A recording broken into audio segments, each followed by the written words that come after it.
Hey YouTube, so I wanted to come at you guys and do a story time for you all. And this story time is going to be about my first prison visit. So back when I was dating my son's father, he was actually incarcerated and he started off in an adult detention center, and they actually ended up transporting him all the way to a prison that was 4 hours away from Atlanta. My son was 6 months old.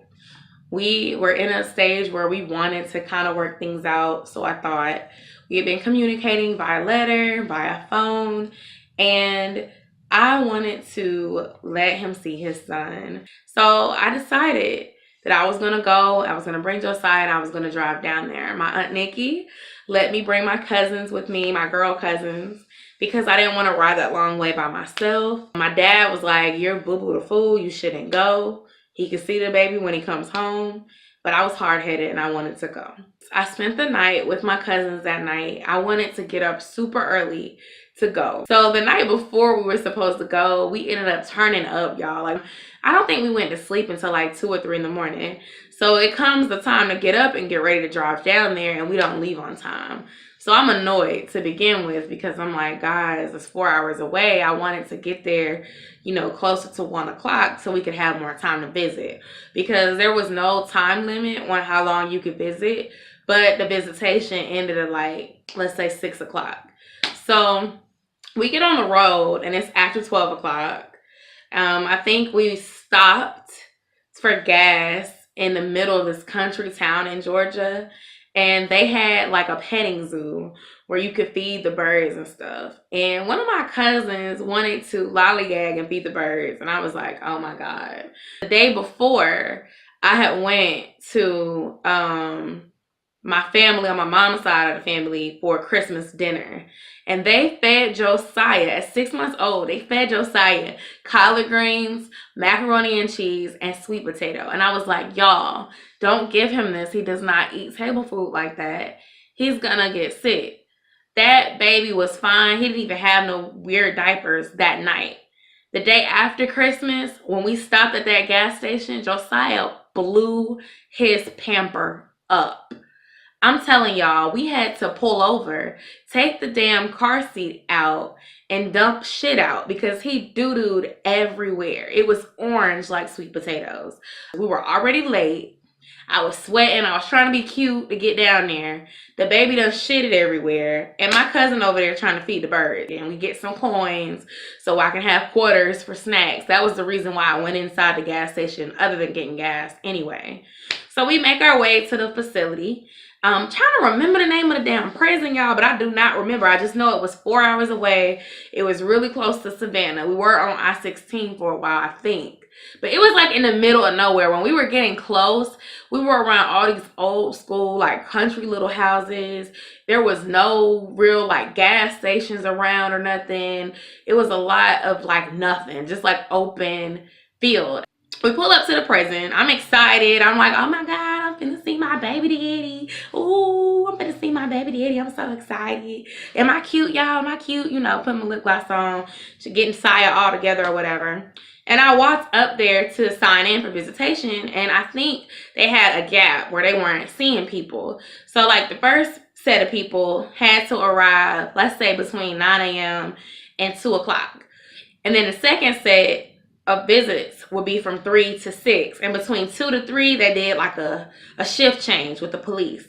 So that means that the whole building was on lockdown. They wouldn't let any of the visitors out that were already inside, and they wouldn't let any new visitors in.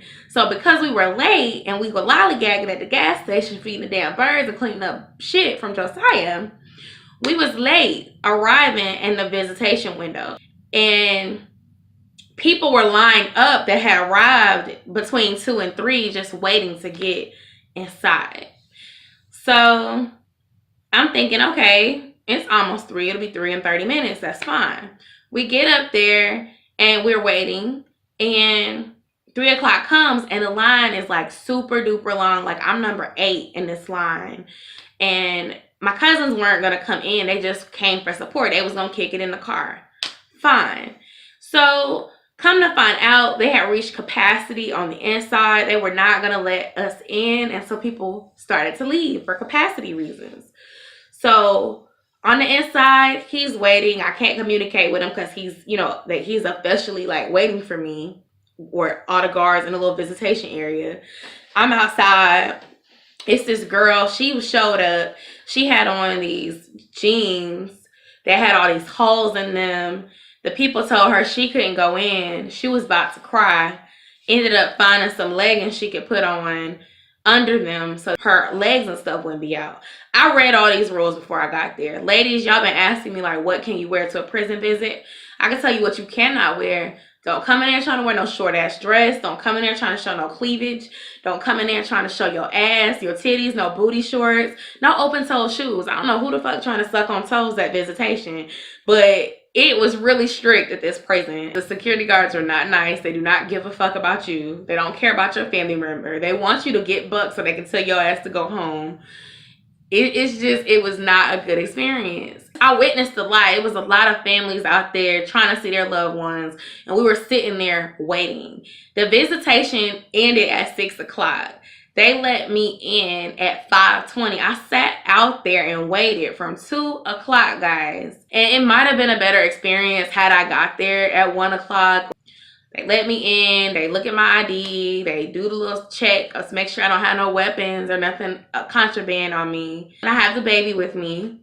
And I finally go in, and I'm mad. On the inside, it pretty much looked like a bunch of white walls. They had on these white jumpsuits.